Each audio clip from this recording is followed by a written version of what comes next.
Hi. I can already tell StreamYard's acting up. It's terrible. Can you guys see me and hear me okay? I know I'm lagging on my end. They just switched up all my settings. I don't know. How is it going? Good? Yay? Nay? Does my mic sound normal?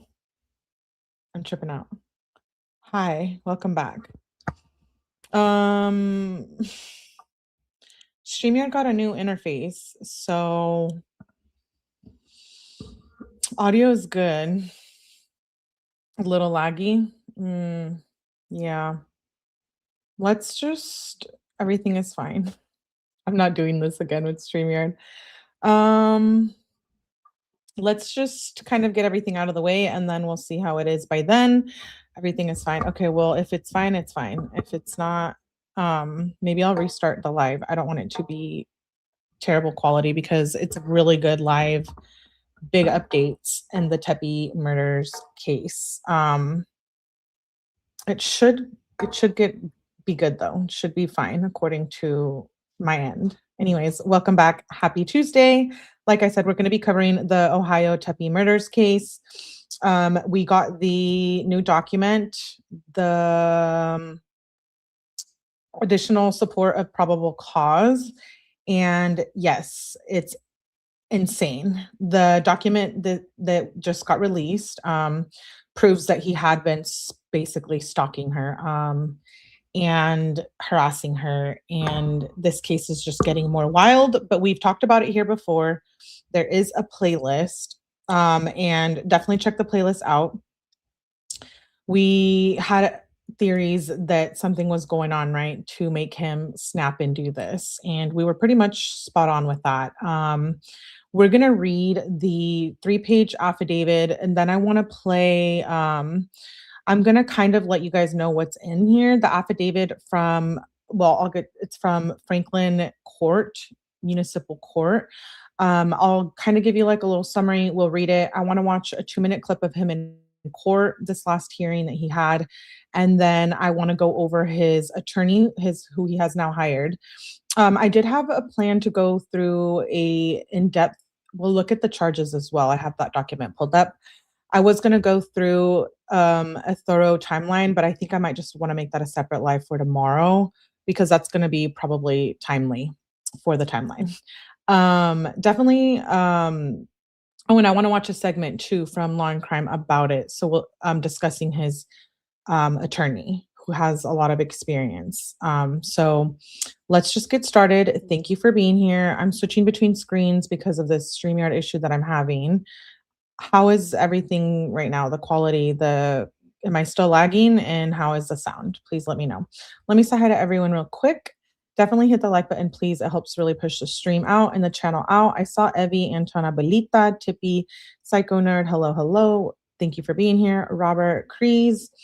Did I say Abuelita? I saw Patty. Hey, Patty. I see Vanjie and Osane, who is a local who told me about this case initially. It's not just you. Other people were having problems with it too. Yeah, StreamYard changed their interface, so it's acting up. Looking fine. Okay, cool. Thank you, Debbie. Good to see you. And hello, Monica. Okay, are you guys ready? Hey, Ramon, I'm shook. I'm shook about this case. So let me pull up the document. This is what I couldn't get pulled up earlier, so I apologize for being late. This is the new document that just got released. We're going to read through it and then we'll discuss it. And I am going to reference Lana's channel, Truth and Transparency, because she did some analytics search where it shows that Spencer Tepe was being searched on the internet around the time that this probable cause states new information.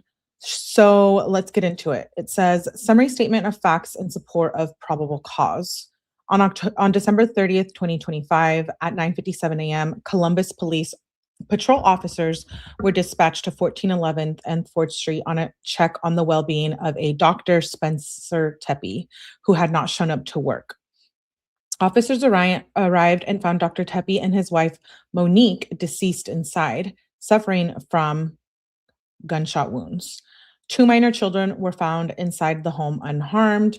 Columbus Fire Medic number 7 responded and pronounced both victims deceased at 10:11 a.m. Columbus Police Homicide Unit Team 2 was advised, responded, and initiated an investigation. Early on in the investigation, detectives were advised by identifiable friends and family of Monique Tepe that Monique had told them that her ex-husband, Dr. Michael D. McKee, had been abusive and had made numerous threats on her life during and after their marriage. An unidentifiable witness told detectives that Monique had shared an allegation against Michael of forced unwanted sex and strangulation. Another identifiable witness told detectives that Michael had told Monique that he could, quote unquote, KILL, unalive her at any time and would find her and buy the house right next to her, that she will always be his wife. During the investigation, detectives were able to identify a suspect through neighborhood video surveillance. This suspect was tracked to a vehicle which arrived just prior to the homicides and left shortly after the homicides. Video of the vehicle and very distinct features allowed detectives to identify both a stolen Ohio license as well as Arizona license being displayed on it at different times.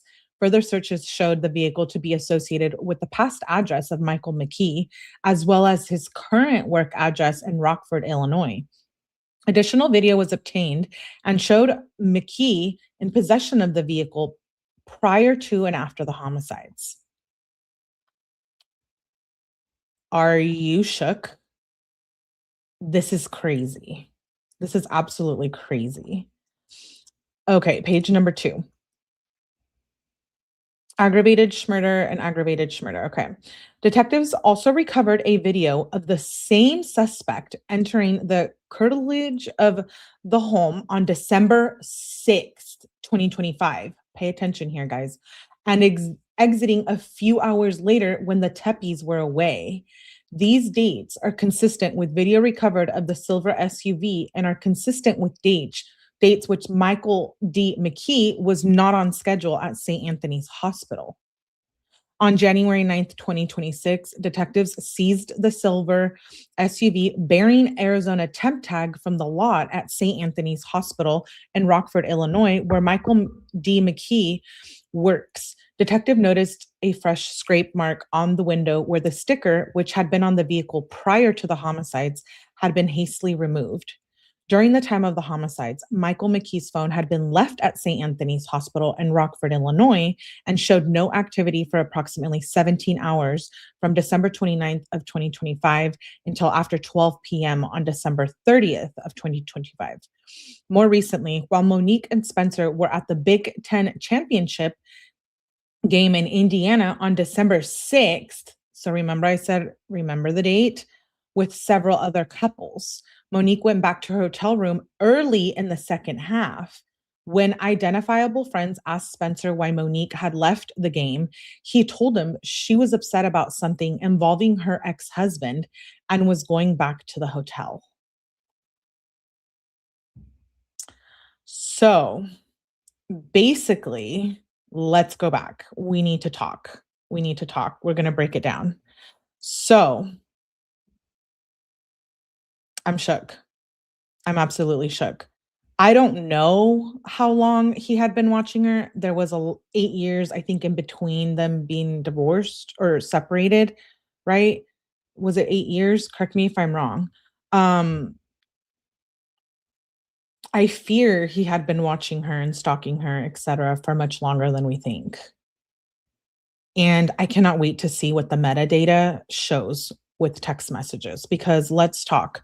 So he had been abusive and made numerous threats. We already kind of assumed that, and we had heard, from the interviews, online crime, etc., about some family members and friends speaking on this. But the numerous threats to end her life during and after their marriage, unwanted sex, and strangulation. Um, I am just, hi, Nikki, good to see you. I feel there was so much more going on than we know, and perhaps even more so than the family knew because sure, maybe there weren't police reports filed under this name. Maybe she never called the police. I'm just wondering, and her family, I think, knew as well what had been going on because it says made numerous threats on her life during and after their marriage, an unidentifiable witness, and then down here it says something about friends and family. Is it on this page or this page? So and I'm sure it'll come out once we get to trial.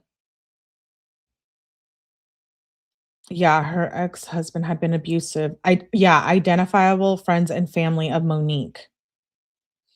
I have so many questions. Now I'm wondering, did he also not tell anybody? Did she tell him how bad it was? Was he harassing her, getting with threats, text messages? Because then let's move on this document. So, forced unwanted sex and strangulation. That he could unalive her at any time. You guys, these are serious threats and he snapped. Sure, yeah, okay, he snapped, but he had been planning this. He had been planning this whole thing for I don't know how long. He is a doctor, he probably studied it. This document here proves, let's continue going. He had different license plates. He knew the cameras and the license plate readers. This is premeditated, this was planned, this is very, very planned.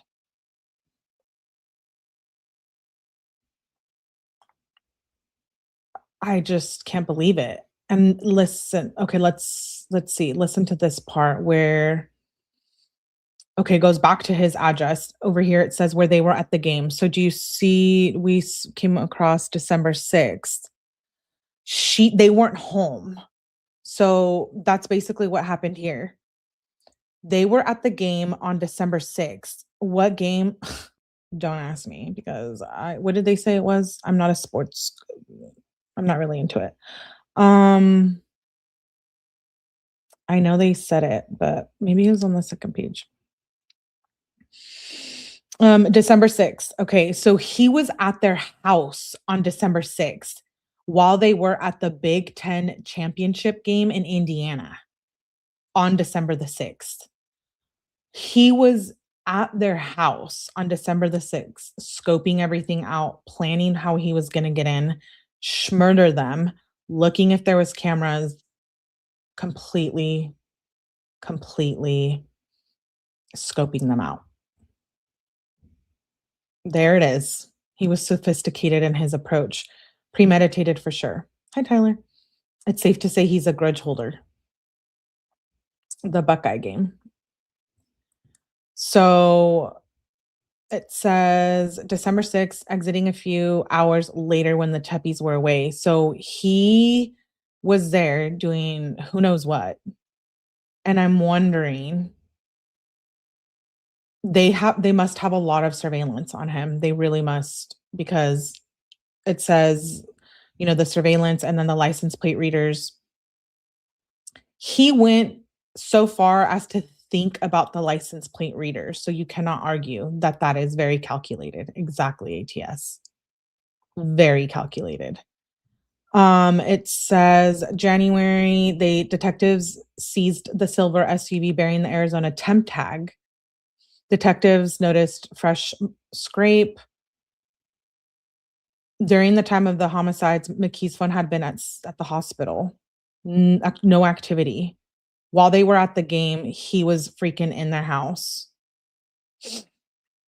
And it says she left the game, had left the game. She left the game and he said that it was something, I have to sneeze, have to do with her ex.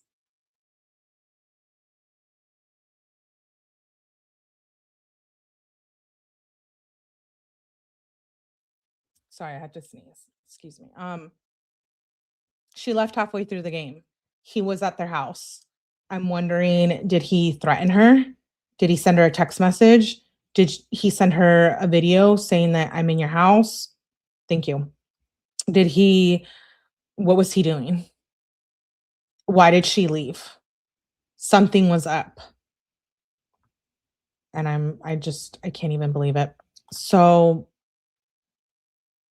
let me pull up.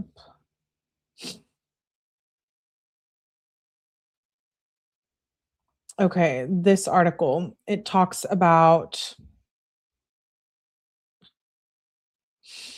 ex-husband Michael McKee accused of unaliving Monique and her husband, visited the couple's Woodland Home Park weeks before they were shot to death. Newly records. The affidavit, which we just read, um, includes information about how Columbus police identified and tracked the suspect's SUV. According Michael McKee is charged with aggravated murder and burglary according to court records. He is accused of planning this crime. He entered a not guilty plea, which we'll watch in just a second. Um, Video shows McKee going into the area on December 6th and showing him leaving a few hours later. He entered as the curtilage, which is legally considered part of the house, but typically thought of as a yard, outdoor buildings, porches, and other similar areas. The Tepes were at the Big Ten championship football game that night. Monique had left the game at halftime to return to the hotel. Spencer told friends that Monique was upset about something involving her ex-husband. Friends of the Tepes told investigators that after the couple's death, that Monique had told them McKee had been abusive to her while they were married and had threatened her both during marriage and after. And that's where the unwanted strangulation or unwanted sex, forced and unwanted sex, strangled Monique, and that he could unalive her at any time. He made those threats to her. The affidavit that we just read also details how Columbus homicide detectives works to identify a vehicle seen on surveillance footage near the Tepe home before the homicides that left shortly after. The vehicle, identified in court records as a silver SUV, had been on video several times near the house. At different times, the SUV, which had distinct features that included a visible sticker on a window, was seen in a stolen Ohio license plate and Arizona license plate. So he switched them out. The SUV, right? The SUV was linked to a past address in Rockford. On January 9th, Columbus police detectives found the SUV in the hospital parking lot where McKee worked. Federal agents arrested him on January 10th and extradited him back to Ohio and booked him in the Franklin County Jail. McKee's phone gave Columbus police clues with hours of inactivity. The affidavit states that the phone was left at the hospital, which is about a 7-hour drive from the Tepe home in Columbus, and had no activity from the 29th through the 30th. Court records state that the police believe the couple was unalived at 3:50 a.m. on December the 30th. Search warrants were executed at McKee's Chicago condo. There's a preliminary ballistics match between a firearm found at the condo and evidence from the crime scene that has been established through a national database. So very, very wild. Let me play. Hey Ruth, I want to, so now that we just went through that, I want to go over to and watch the 2-minute clip of him in court as of recent. And then I want to talk about his attorney because he has an attorney. Her name is Diana Meneshi. I hope I'm saying that right. We'll hear it from Law and Crime in a second. She is a trial lawyer who has tried more than 150 criminal cases and civil cases up to jury, including 6 capital cases. Diane understands how to simplify even the most complex cases through effective trial strategy and presentation. She is said to be a very good lawyer, and this will be interesting, right? With a lawyer like her and a case like this. Like I said, I do want to go through the timeline of all of this. There's a day by day timeline. And I do also want to go over the malpractice lawsuit with David McKee. I might make that a separate live. We'll just see how this goes and I'll schedule it. But I think it's worth going through all of this information. I am going to now share the I'm terrified. You know, she was probably being threatened by him. Um, all kinds of times and manners and ways. Let me play this.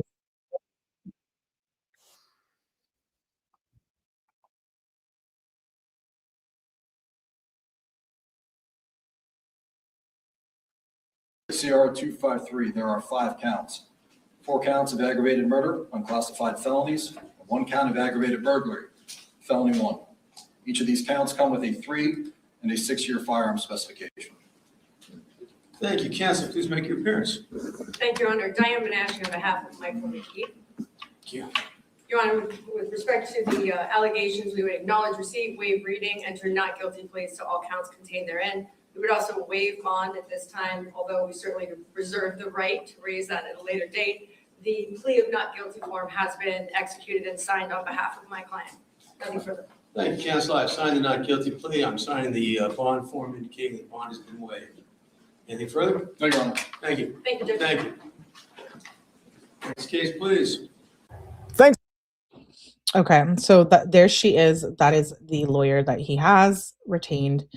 We're gonna watch a law and crime clip. I wanted to they go really in depth about some of the cases that she has actually been involved in. And so let me share that screen. 1 second, please.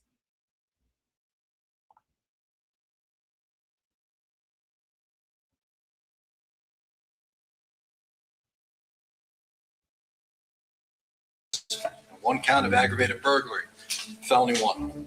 Each of these counts come with a 3 and a 6-year firearm specification. Thank you. Counsel, please make your appearance. Thank you, Your Honor. Diane Menashe on behalf of Michael McKee. Thank you. Your Honor, with respect to the allegations, we would acknowledge receipt, waive reading, enter not guilty pleas to all counts contained therein. Michael McKee, the man accused of killing a dentist and his wife, was back in court, this time in the state where he is charged with their murders. And it has been announced that he has hired a very high-profile, high-powered attorney, Diane Menashe, somebody we have spoken to before here on Law and Crime. What do we know about her? But more importantly, are there any clues from her past successful cases that can give us clues as to how she might defend this guy? Let's talk about it. Welcome to Sidebar, presented by Law and Crime. Okay, before we move on, I know I just interrupted. He's scary. Okay, so before I move on, I wanted to go through the indictment really quick. So let me pull that up.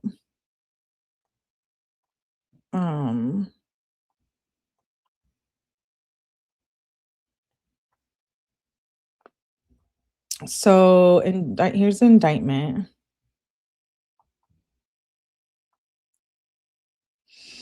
Count 1, aggravated murder. Specification 1 to count 1, firearm specification. Okay, firearm specification. Count 2, aggravated murder, firearm specification, firearm specification. Count 3, aggravated burglary. They got him on a lot. And then count 4, he had a silencer on the firearm, which is probably why the neighbors didn't hear. Wow. This is like the Jodi Arias case that we're reviewing, which we will probably be reviewing tonight. And then you have Kenzie, can't live without Dom. Dom can't be without her. And now this guy, stalking his ex-wife for like 8 years, holding a grudge. Count 4, aggravated murder and aggravated murder, firearm specification as well. So 4 counts. 5. Just kidding. 1, 2, 3. Yeah, 5. Wild. Okay, let's get back to this law and crime episode. Sorry, I just wanted to show that really quick. It's important to show the documents. Let me pull this back up. Thank you for your patience. Weber. They were a successful, beloved couple. A dentist and his wife found shot to death in their own home in the first light of the new year. Suppressor. And for weeks, the question became, who? Who could have done this? And that is when the spotlight turned to the ex-husband. The ex-husband of the wife, a Chicago surgeon named Michael McKee. There was a manhunt, there was an arrest, there was an extradition, and now he's... Yes, Alsane said she got a killer doctor off before. This is absolutely true. Hold on 1 second. My computer's acting up.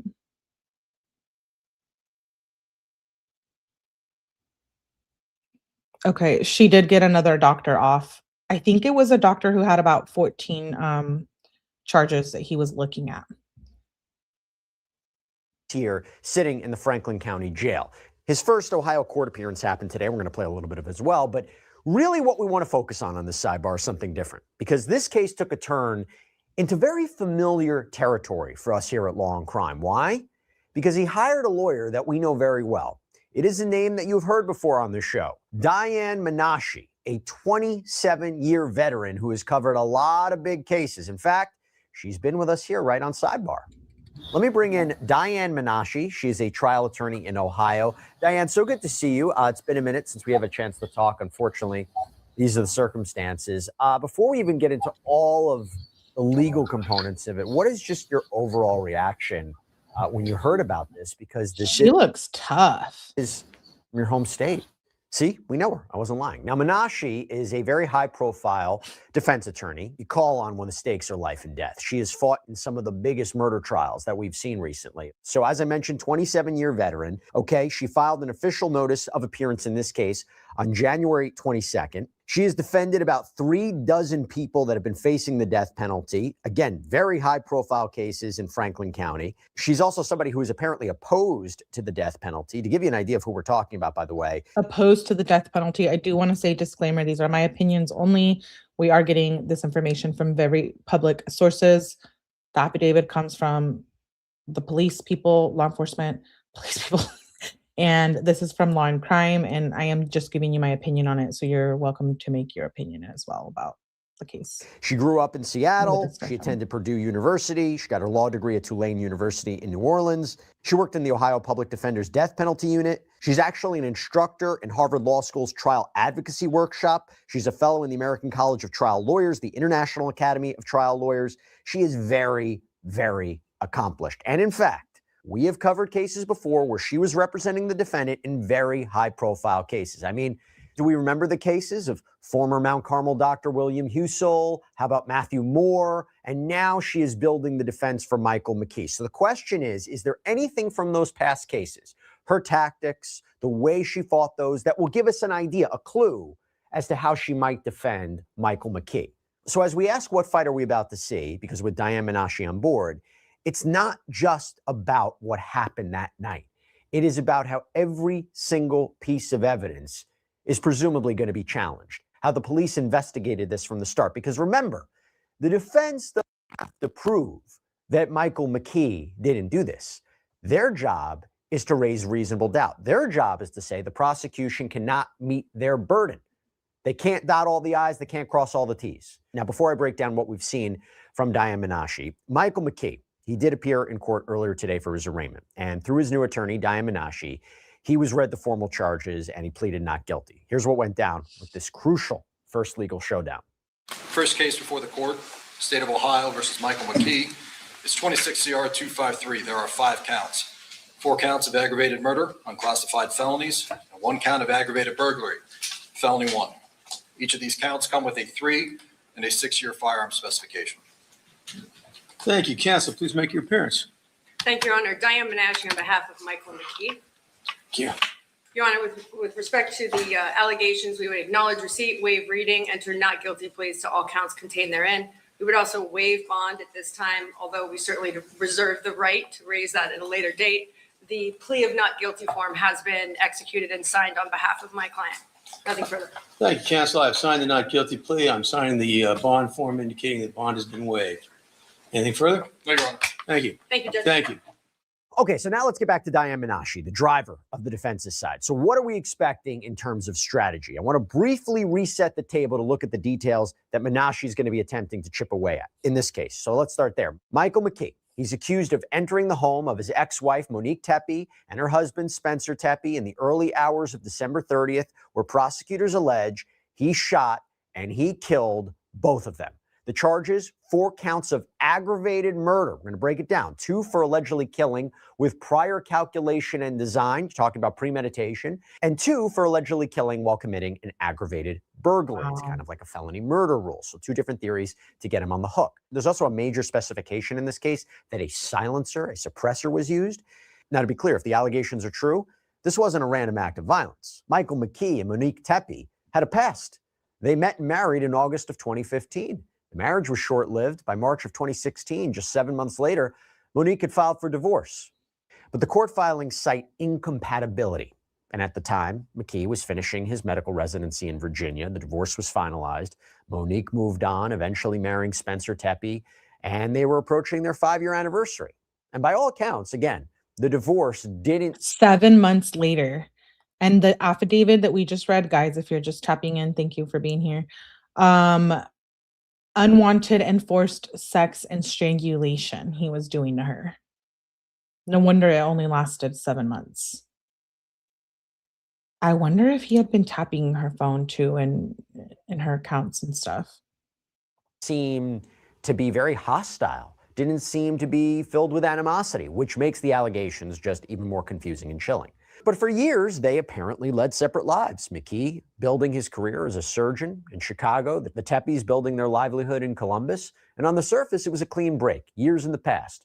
But prosecutors are now alleging that history formed the motive for a premeditated, calculated attack. This all brings us back to Diane Menashe. If we look at her past high-profile defenses, we can maybe see how she'll likely approach this case. So, for example, 2023, Diane Menashe defended Rodney Vanata, who was accused of murdering his own wife, Heidi Duda, in their car. And the prosecution had a circumstantial case. They were together. He was the only one there. He made the 911 phone call. But you know what Menashe did? Menashe's defense was built on two powerful pillars. First, there was an alternative theory of the crime. So she pointed to another man, someone the victim had a relationship with, who had a violent past. And second, she relented. You guys, I'm screaming because we were wondering in the previous lives, we do have a playlist. How did he get in? How did he know everything? And that's because he was there on December the 6th. He could have left a listening device. That's what I'm saying. That's what I meant. Not tapped in her phone. But yeah, basically hacked into her phone or her accounts. I said it. There had to have been something going on and he was probably threatening her. Why did she leave that game upset? When he was at her house, I wonder if he taunted her and was like, I'm in your house. Or like, I got in. Or, you know, I'm watching you or something scary. Relentlessly accused police of tunnel vision, of locking onto Vanata from the start and failing to investigate anybody else. And you know what? The jury acquitted him in just hours. Now, may be difficult in this case from what we've seen, right? There doesn't appear to be any alternative suspects. There doesn't appear to be anybody else that would have had a grudge or animosity towards the Tepes. And if you couple that with what we've seen so far from the prosecution, right? So there's been evidence that they have tracked McKee's car from being in that area all the way back to the other side in Illinois. The idea that they found a weapon that was potentially linked to the homicides. We don't know what other digital evidence they have, forensic evidence they may have, but that's what could be challenging about an alternative theory. Now, could she possibly argue tunnel vision? Maybe, but we'll see where it goes. This brings us to the case that I would say arguably made her a household name in legal circles. It was the defense of Dr. William 𝐼𝐸. Now here, the state had charged him with 14 counts of murder, alleging he intentionally overdosed ICU patients. And Menashe and the... That's the one I mentioned earlier, 14 charges. What? Intentionally overdosed ICU patients? Need to go back. What the hell? Focused entirely on causation and reasonable doubt. So they argued that the patients died of their catastrophic illnesses, not the medication. Their entire case was about I need to go back. Sorry, guys. ICU patients. And Menashe and the defense team, they focused entirely on causation and reasonable doubt. So they argued that the patients died of their catastrophic illnesses, not the medication. Their entire case was about redirecting the story away from intent and toward complex medical uncertainty. I want to talk about turning now to patient James Allen. Again, State's Exhibit 30 of your report. Tell me if there's ever anything that you need to look at, by the way. This is a patient we already covered as well. You know what, it's sometimes it happens, sometimes it doesn't, but I'm not covering territory that I already have. So I just want to go here with respect to your mention of DNR-CC. You would agree with me that in terms of code status, DNR-CCA means do not resuscitate, comfort care, arrest, correct? Yeah, I don't use those terms CCA and CC. That's pretty specific to this hospital. Okay, so then based on your review and work on behalf of the state of Ohio, did you come to know that within the hospital system, CCA meant comfort care arrest? Yes, I did. And did you also then learn through your work with the state of Ohio that CC means comfort care? Yes. Did I just note in your report, and DNR-CC is not something you use at Vanderbilt? Correct. Because I note in your report that you indicate that the goal of DNR-CC is symptom management for best quality of life. Do you see how you write that? Yes. I'm fair to say you write that almost in every patient's review, do you not? Yes. Something you kind of repeatedly state. That's right. And putting aside what codes you use at Vanderbilt or what codes you might know other hospitals use, Mount Carmel West, when you saw CC, it meant comfort care. That's right.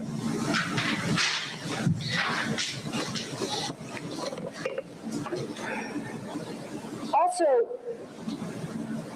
I want to talk to you about this sentence right here, where you said that Mr. Allen remained stable in the ICU and his body accepted the treatment provided up until his death. Do you see that, number 7? Yes, I did. Okay. Yeah, I know this is a big deal, this case, but I agree with you, Lakeside. You're saying the previous doctor defense was nothing like the Tepe case. Doctors prescribe for a living. Yeah, they don't just stalk and unalive people as part of their job. Absolutely. I agree. Very different. As you, I'm sure, recall, because you reviewed his medical records, Mr. Allen had 4 organs that were shutting down on him, correct? That's right. He was on vasoppressors, correct? Right. He's on a ventilator. Yep. And your conclusion with respect to 7 was that he was stable. Well, I was referring, you want me to explain what I meant by that? Well, I'll lead with yes or no. Yes or no with respect to number 7, you indicated, did you not, Mr. Allen remained stable in the ICU and his body accepted the treatment provided up until his death. That's what Yes. Okay. And then I want to go down here where you indicate there is no clinical basis to remove Mr. Allen's breathing tube. Do you see that sentence? Yes. You would agree with me that separate from one another are indication and consent. Yes. Indication is on the physician side, consent is on the durable power of attorney kin side. Right.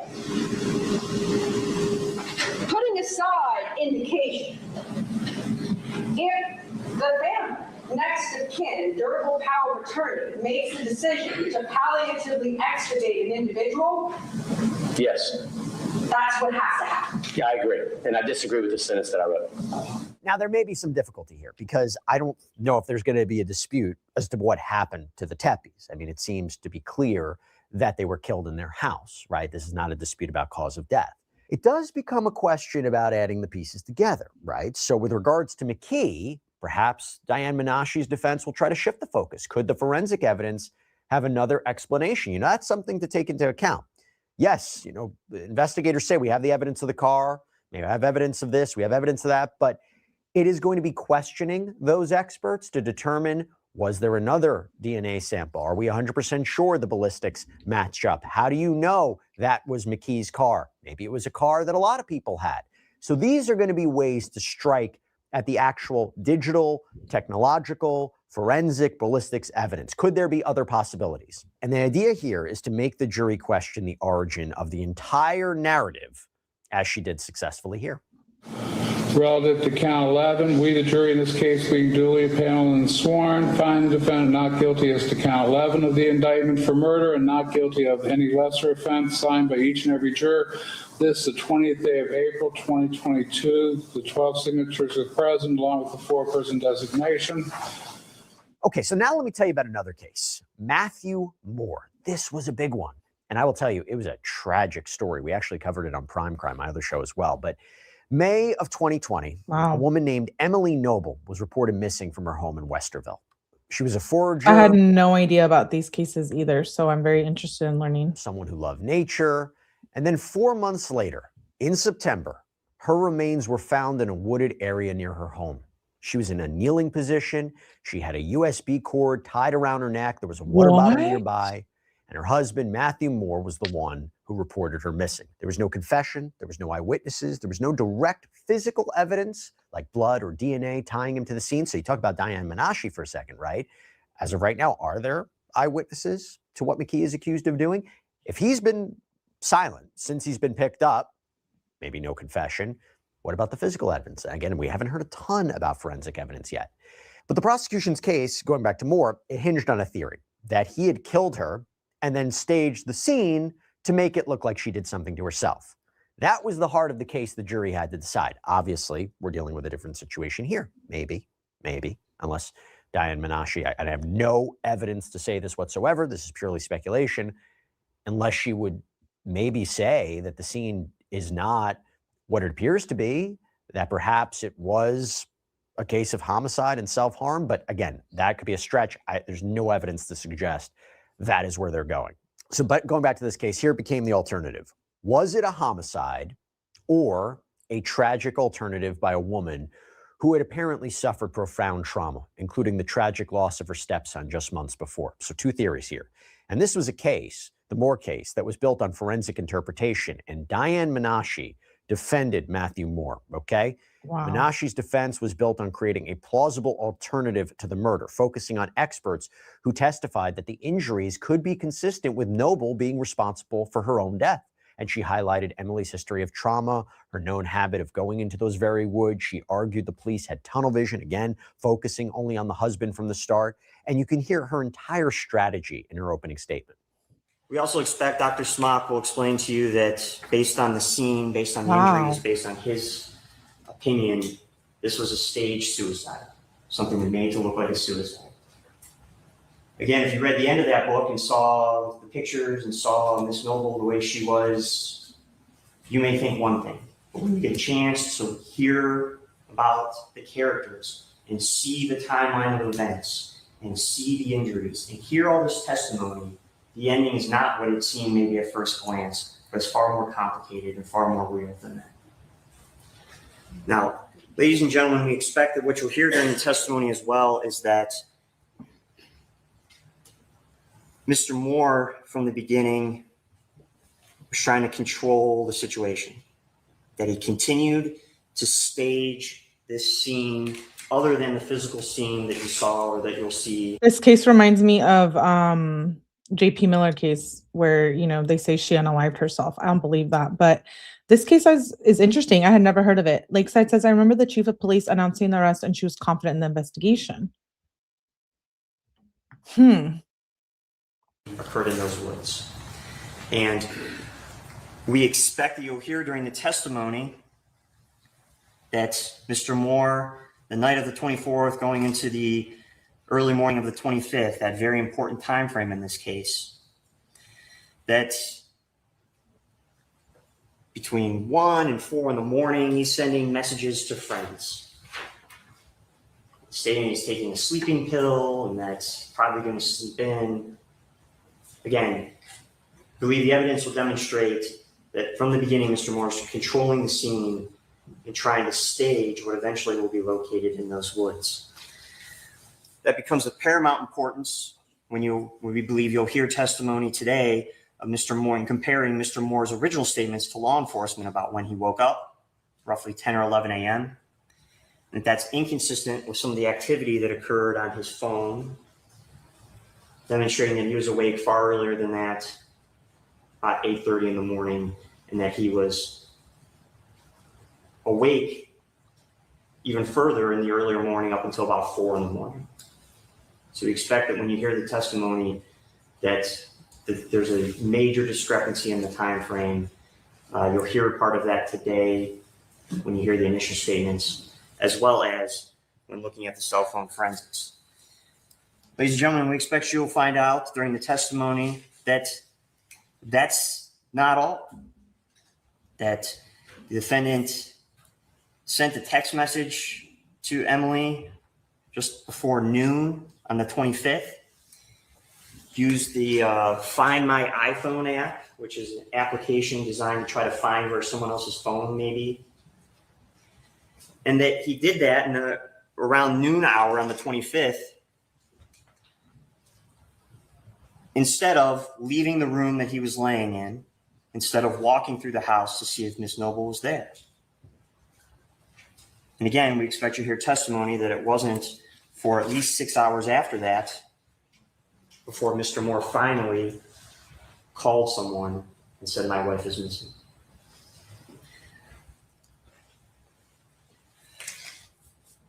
Ladies and gentlemen, you'll see body camera footage from Officer Hollis today. Again, Officer Hollis is the responding officer on the scene. He came, had the initial conversations with Matthew Moore.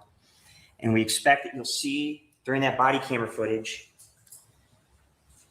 that there's a specific area noted in the back of the garage. I mean, hopefully they have a lot of evidence. They sound like they do. And who knows what other stuff they have from metadata and surveillance cameras. But the defense only needs one juror to vote not guilty. I know. And if this attorney's good.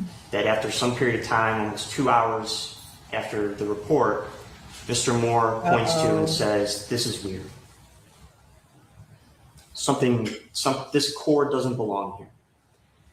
And what we expect you'll see during the body camera footage is that there have been things moved during the pendency of when Officer Hollis originally first comes on scene to when the defendant points this area out. Following that conversation and during that conversation, you'll hear that Mr. Moore says this area is weird. This is the Moore case. We are reviewing a case where Diane Menchie has won her cases before, and she is Michael McKee's attorney now. And we just read the probable cause. I haven't touched it, but this seems out of place to me. Somebody must have done this. But what we expect you'll hear is that this is just another example of the defendant controlling the scene, staging the scene to make this look like something other than what it was.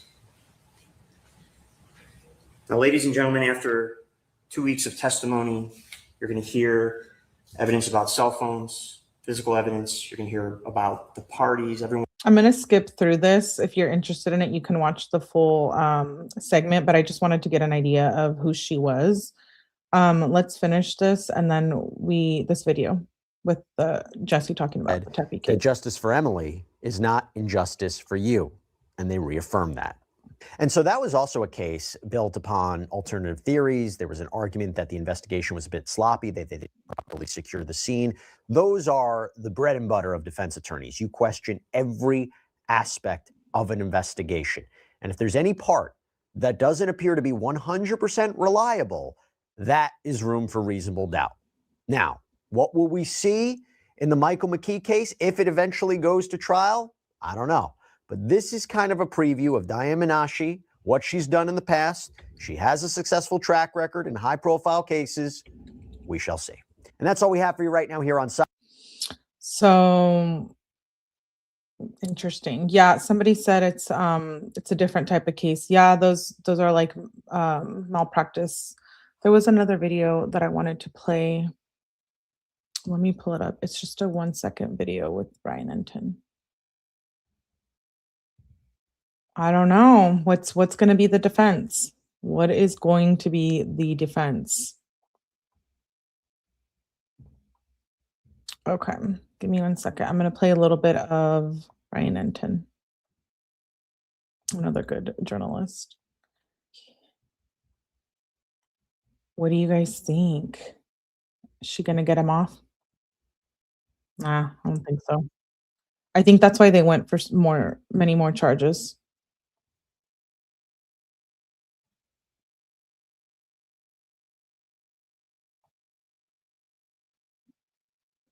There's breaking news, really just jaw-dropping breaking news in the murders of Monique and Spencer Tepe. There is now an unsealed affidavit. I think it's Tepe, right? That gives some really, really terrifying new details into the murders and why Dr. Michael McKee was charged with murdering Spencer and Monique Tepe. Dr. Michael McKee is, of course, Monique Tepe's ex-husband. Several different outlets have obtained this affidavit, including the Columbus Dispatch. If you guys are interested in that, I might clip it and make it a video where we read just the affidavit or go back to the beginning of the live. And according to these new court records that are now unsealed, Michael McKee visited the Tepe's home weeks before the murders for several hours. So let me walk you through what these court records say. They say that video showed McKee at the Tepe home on December 6th and then leaving a few hours later. And what's interesting about December 6th is, according to this unsealed affidavit, the Tepes were at a Big Ten championship football game on December 6th. And that night, according to court records, Monique left the game at halftime to return to the hotel. And the court records say that Spencer then told the friends, they were apparently with a group of friends at this game in Indiana, court records say that Spencer told the friends that they were with that Monique was upset about something involving her ex-husband. That is what the quote is, was upset about something involving her ex-husband. Friends of the Tepes told investigators after the couple's deaths that Monique had told them that McKee had been abusive toward her while they were married and had threatened her both during their marriage and also after their marriage. But what's interesting about this December... Yes, he was in their house for a few hours on December the 6th when they were away at this game. He knew they weren't going to be there for a long period of hours. So you have to think, how did he also know that information? No wonder he got into that house easily that night. I'm wondering, what about the cameras, though? I'm wondering how much metadata is going to prove that this has been going on for a while. My hunch and opinion is it probably started earlier in the year, maybe even previously. Maybe he harassed her for a while, stopped, and then started it again. Sixth timeline is that they're at the Big Ten championship. Monique leaves the game halfway through, upset about her ex-husband, Michael McKee. A video, according to the affidavit, shows McKee was at the house for hours. I'm going to discuss with Dr. Casey Jordan this in a minute, a criminologist, what she thinks about this, about him being at the house weeks before. What does all of this mean? Did Monique know that he was at the house, or did she maybe suspect that he was at the house? Really? I think she knew. I think she knew. And if she wasn't telling her family about stuff, it could be why he had 5 years to make a plan. I wonder if he bugged her house, amongst other things. Just mind-blowing to think about. Also, according to the affidavit, friends of the Tepes told investigators that after the couple's deaths, that Monique had told them McKee had been abusive toward her while they were married and had threatened her before, both during their marriage and after it, which is what I just said. But the after it part is really interesting. We had suspected there was abuse afterwards. At least one witness told investigators that McKee had forced unwanted sex and strangled Monique. That's according to the court records. Unwanted sex and strangled Monique, and that McKee also made comments about how he could kill her at any time. And court records say that he said he would find her and buy the house right next to her, that she will always be his wife. I think he texted her and was like, "I'm in your house." And I got in and I disabled the doorbell cam. Or maybe they have that surveillance and maybe that's something that they're going to use, against him. They seem to be pretty confident with all these 5 charges. Did he have something hanging over her head? Could be. Again, a lot of this goes back to a lot of the speculation that so many of us had about what may have been going on behind the scenes, and a lot of it now is in black and white in this affidavit.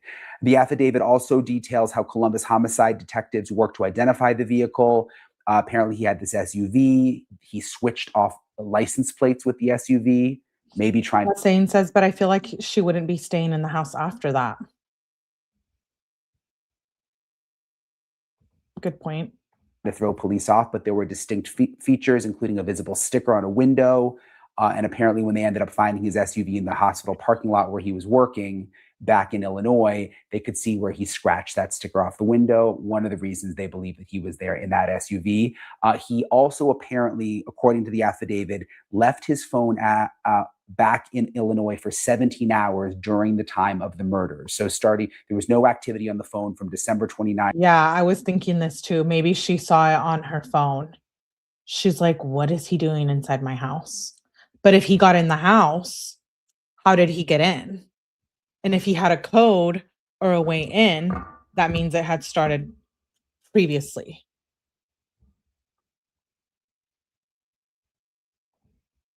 And by started, I mean started stalking her, harassing her, etc. Until afternoon on Watching December her? 30th, which would have been the time that Monique and Spencer were murdered. So did he purposely leave the phone behind thinking they wouldn't be able to track him?